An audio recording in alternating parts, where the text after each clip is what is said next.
నమస్తే అండి. అందరూ ఎలా ఉన్నారు? రేవంత్ అన్న చేస్తున్నదేదైతే ముమ్మాటికి కరెక్ట్ అండి. ఎందుకంటే 400 ఎకరాలని చదును చేసి 50,000 కోట్ల ఆస్తిని సృష్టిస్తున్నారు. ఎవరి కోసం? తన కోసం కాదు కదా! తెలంగాణ ప్రజల కోసం, తెలంగాణ భవిష్యత్తు కోసం రేవంత్ రెడ్డి గారు ఈ నిర్ణయాన్ని అయితే తీసుకున్నారు. దీనికి మనందరం ఏకీభవించాలి. ఓకే. పక్కన పెట్టండి.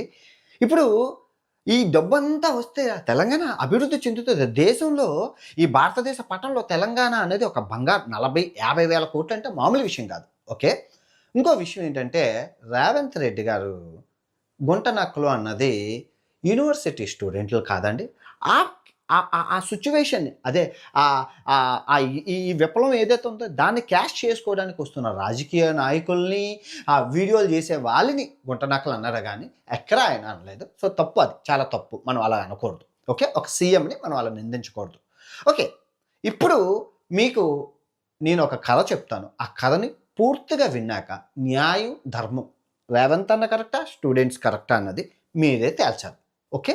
ఇది ఈ వీడియో చూసే ప్రతి ఒక్కరి బాధ్యతగా చూడండి. ఫస్ట్ అయితే ఒక లైక్ కొట్టండి. 'అవతార్' సినిమా అయితే చెప్తున్నాను మీకు. చాలా నేను ఏ టాపికో టచ్ చేయను. నాకు తెలిసిన టాపిక్‌నే టచ్ చేస్తాను. జాగ్రత్తగా వినండి. మీకు 'అవతార్' సినిమా చెప్పబోతున్నాను.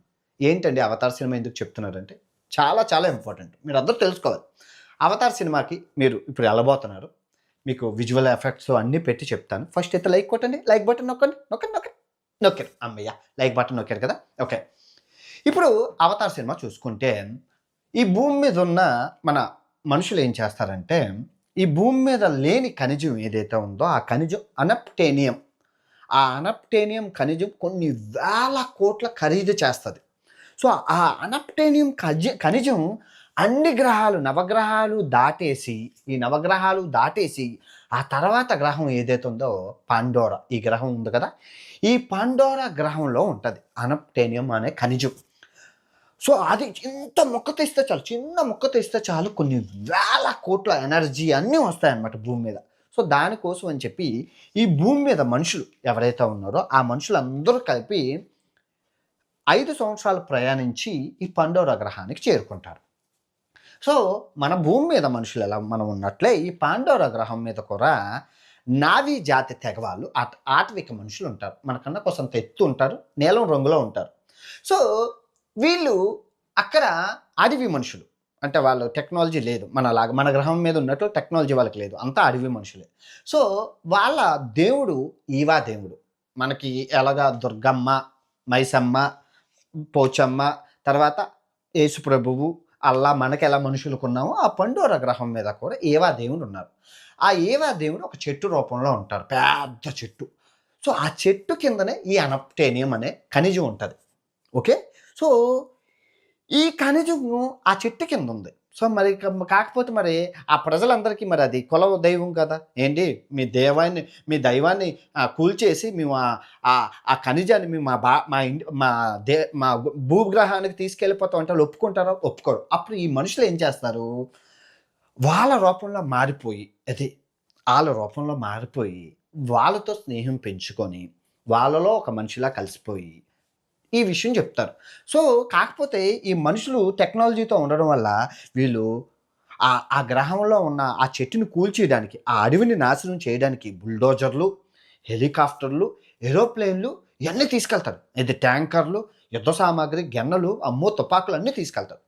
సో, అయన్నిట్లితో వాళ్ళెళ్ళేసరికి ఇక్కడే అసలైన కథ మొదలవుతది. సో, వాళ్ళకి ఈ విషయం తెలిసిపోతది. అంటే నువ్వొచ్చింది చెట్టుని కూల్చడానికి, అడవిని నాశనం చేసేయడానికా అంటే, అవునని ఈ మనుషులు కొందరు మనుషులుంటారు ఒక ముగ్గురు. ఆళ్ళెళ్లి చెప్పగానే అది తెలుసుకొని వాళ్ళు తిరగబడతారు. ఇంకా మన మనుషులం కదా! ఆళ్ళంటే జంతువులు. ఆళ్ళందరూ జంతువులతో సమానం. సో, మన మనుషులం గాబట్టి, మనం స్వార్థపరులం గాబట్టి మనం ఏం చేస్తామంటే, మొత్తం అన్ని బుల్డోజర్లు, పెద్ద పెద్ద ట్యాంకులు, గెన్నలు కట్టి అడవినంతా నాశనం చేసేస్తారు. సో, ఆ అడవినంతా నాశనం చేసేస్తే ఆ దేవుడు ఏవా చెట్టు కూలిపోతది. కూలిపోతే అక్కడున్న జంతువులన్నీ ఏడుస్తూ ఉంటాయి. పాపం మరి అందులో కూడా చాలా రకరకాల జంతువులుంటాయి. ఇయంతా మీరు సినిమాలో చూసారు. ఏడుస్తూ ఉంటాయి. చాలా బాధాకరమైన విషయం. ఎందుకంటే జంతువులన్నీ ఏడుస్తూ ఉంటాయి. సో, అప్పుడు ఏమవుతదంటే వీళ్ళు ఆ ఖనిజాన్ని టచ్ చేసుకోవడానికి వెళ్తారు. ఆ తర్వాత ఈ హీరో ఏం చేస్తారంటే ఈ మనుషులకి మన మనుషుల్లో నుంచి ఎళ్ళిన ఆడు వాళ్ళ మనుషుల కింద మారిపోయి వాళ్ళకి సపోర్టుగా మనుషులతో యుద్ధం చేసి మీరు ఏం చేశారు అన్నది కథ మీరు చూశారు. ఇక్కడ మీకు అర్థమైన కథ ఏంటి, మీకు అర్థమైన నీతి ఏంటి? ఒక ఖనిజం విలువ చేసిందే, ఖనిజంలో తప్పు లేదు. ఆ ఖనిజం కోసం అడవిని నాశనం చేసేటప్పుడు అడవి మనుషులంతా, ఇక్కడ మీరు ఒకటి నోటీస్ చేసుకోవాలి, ఇక్కడున్న నావీ ప్రజలు ఏం చేశారు? ఆ హీరోని ఈ మనుషుల్ని ఓడించడానికి ఏం చేశారు? ఆ ఒక్క తెగ మొత్తం ఇక్కడ ఉన్న అన్ని తెగలతో కలిపి అందరూ మొత్తం ఈ గ్రహంలో ఉన్న అందరూ ఏకమయ్యి యుద్ధానికి దిగి విజయం సాధించారు. సో సేమ్ ఇక్కడ కూడా ఇప్పుడు ఈ అవతార్ సినిమాను పక్కన పెడితే ఈ యూనివర్సిటీ కథ కూడా ఇలాగే ఉంది. సేమ్ అడవులు, జంతువులు, బుల్డోజర్లు, గెన్నలు, పోలీసులు అన్ని సేమ్ డిటో. ఇంచు కూడా అవతార్ సినిమాకి ఈ సినిమాకి ఇంచు కూడా ఎక్కడ చేంజ్ లేదు. మీరు అవతార్ సినిమా చూసిన వాళ్ళు ఉంటే కామెంట్ చేయండి. సో నేను రేవంత్ అన్న గారికి మళ్ళీ చెప్తున్నాను, మీరు చేస్తుంది రైట్. మీ వృత్తి ధర్మం, ఒక మనిషి వృత్తి ధర్మం, ఒక ప్రజలచే ఎన్నుకోబడిన నాయకుడిగా, రాష్ట్ర ముఖ్యమంత్రిగా, తెలంగాణ రాష్ట్ర ముఖ్యమంత్రిగా మీరు చేస్తుంది 100కి 100 రైట్. ఎందుకంటే అభివృద్ధి చేయాలి. ఇప్పుడు ఈ హైదరాబాద్ ఇంత అభివృద్ధి చెందిందంటే ఏ మొక్క, ఏ చెట్టు, ఏ కోన, ఏది కోల్చుకోండి, ఏ కొండ కోల్చుకోండి. ఇప్పుడు రామాయణాయుడు స్టూడియో ఉన్నదంటే ఒకప్పుడు పెద్ద అడవి, అప్పుడు అదంతా కూల్చి అదంతా చేశారు కదా. అలా ఏది చూసుకున్నా హైదరాబాద్లో గుట్టలు, కొండలు, కోనలు తప్ప ఎన్ని ఉన్న దాన్ని మొత్తం వీళ్ళంతా అభివృద్ధి చేశారు కదా. సో ఇప్పుడు మీరు గెలిపించింది ఎవరిని? రేవంత్ రెడ్డి గారిని. సో ఆయన కూడా అభివృద్ధిలో భాగంగానే ఇప్పుడు ఇది చేసి ఒక 50,000 కోట్ల సంపదని ప్రజలకు చూపించాలని అనుకుంటున్నారు. సో కాకపోతే ఒక సీఎంగా మీ వృత్తి ధర్మం ప్రకారం మీరు రైటు, 100కి 100% రైటు. నేనైనా కూడా అదే చేస్తాను, ఎవరైనా అదే చెయ్యాలి. అభివృద్ధి అంటేనే అది.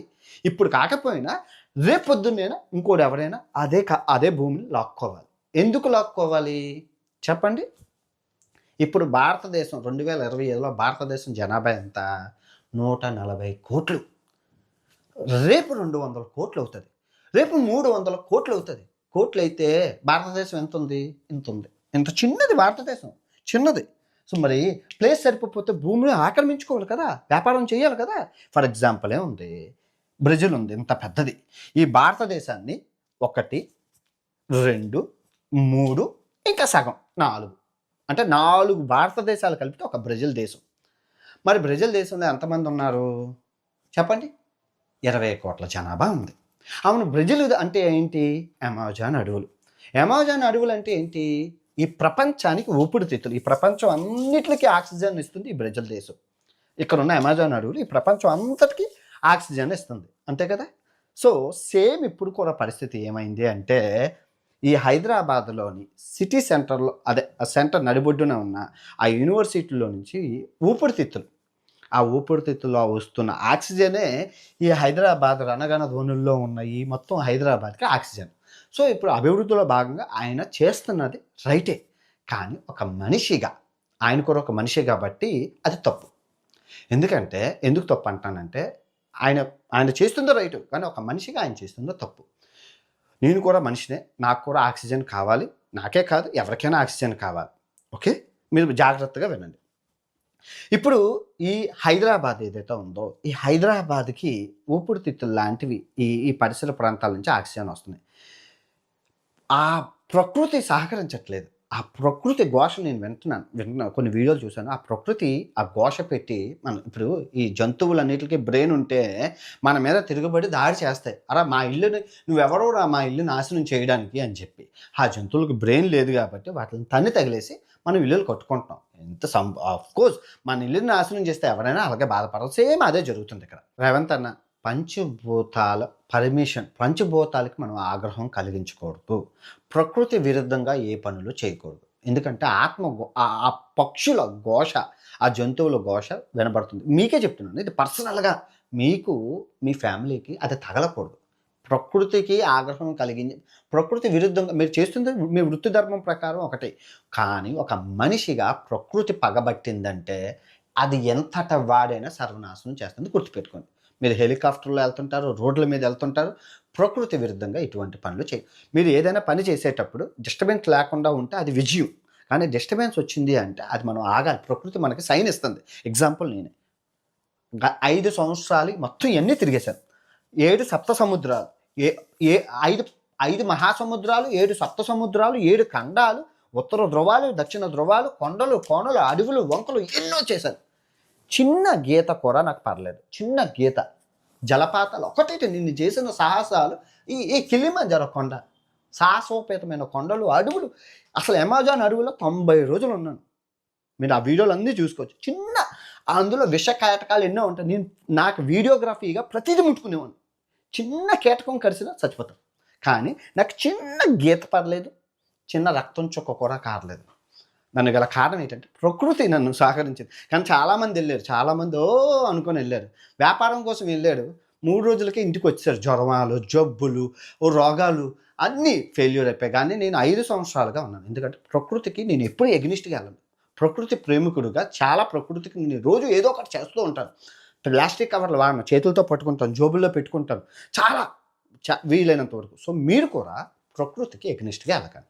మళ్ళీ ఎందుకు చెప్తున్నాను అంటే, మళ్ళీ మీరు జాగ్రత్తగా వినండి. మీ ఫ్యామిలీకి మీకు మంచిది కాదు ప్రకృతికి ఎగ్నిస్ట్గా వెళ్ళకండి. ఎందుకు చెప్తున్నాను అంటే, ఇప్పుడు అంబానీ గారు ఉన్నారు కదండి. అంబానీ గారు పాలు కొనుక్కుంటున్నారు. ఆ పాలు లీటర్ 10,000 రూపాయలు. ఏంటండి లీటర్ 10,000 రూపాయలు పాలు అంటే? ఎస్, అంబానీ గారు, సచిన్ టెండూల్కర్ గారు, అమితాబ్ బచ్చన్ ఈ ముగ్గురు కలిపి ఒక ఫామ్ పెట్టుకున్నారు. ఒకసారి మీకు చెక్ చేసుకోండి.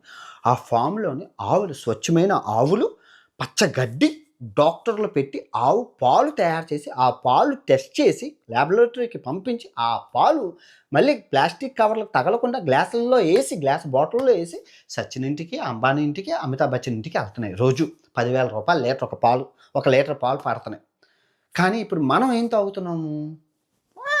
60 రూపాయలకి, 50 రూపాయలకి, 100 రూపాయలకి పాలు వచ్చేస్తున్నాయి. సో ఇప్పుడు వాళ్ళు తాగింది, మనం తాగింది ఏంటి తేడా అంటే అనారోగ్యమైన పాలు. పాయింట్ 1.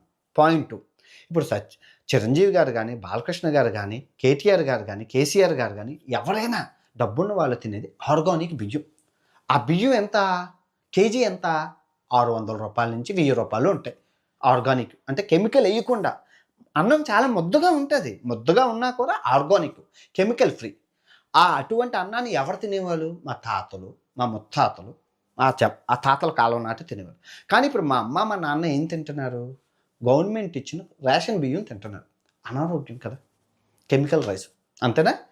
మరి వీళ్ళు తింటుంది, మా అమ్మాలు తింటుంది ఏంటి అంటే అంతే. ఇప్పుడు వీళ్ళ హీరోలకి వీళ్ళకి బీపీ షుగర్లు లేవు. కానీ మా అమ్మకి బీపీ షుగరు, మా నాన్నకి బీపీ షుగరు, అన్ని రోగాలు, చత్వారం, ఎన్నో రోగాలు ఉన్నాయి. సో ఇక్కడ నేను కూడా ఏం చెప్తున్నానంటే, ఈ హైదరాబాద్కి ఊపిరితిత్తులు, గాలి, ఆక్సిజన్ ఎక్కడి నుంచి వస్తుందో అని మీరు చూడండి. చాలా అవసరం. ఎందుకంటే ఇప్పుడు ఈ 400 ఎకరాల్లో ఉన్న చెట్లని తయారు చేయడానికి బ్రహ్మదేవుడికి కానీ, విష్ణువుకి కానీ, అసలు ఏ దేవుళ్ళకైనా 10,000 సంవత్సరాలు పడుతుంది తయారు చేయాలి. ఒక సైన్సే వచ్చినా 10,000 సంవత్సరాలకు తయారు చేయగలరు. సో అటువంటి దాని నాశనం మనం చిటికలో చేసేయచ్చు. విదేశాల్లో మీరు చూసుకుంటే కెనడా కానీ, ఏ దేశాల్లో అయినా పర్యావరణాన్ని బాగా కాపాడుతున్నారు.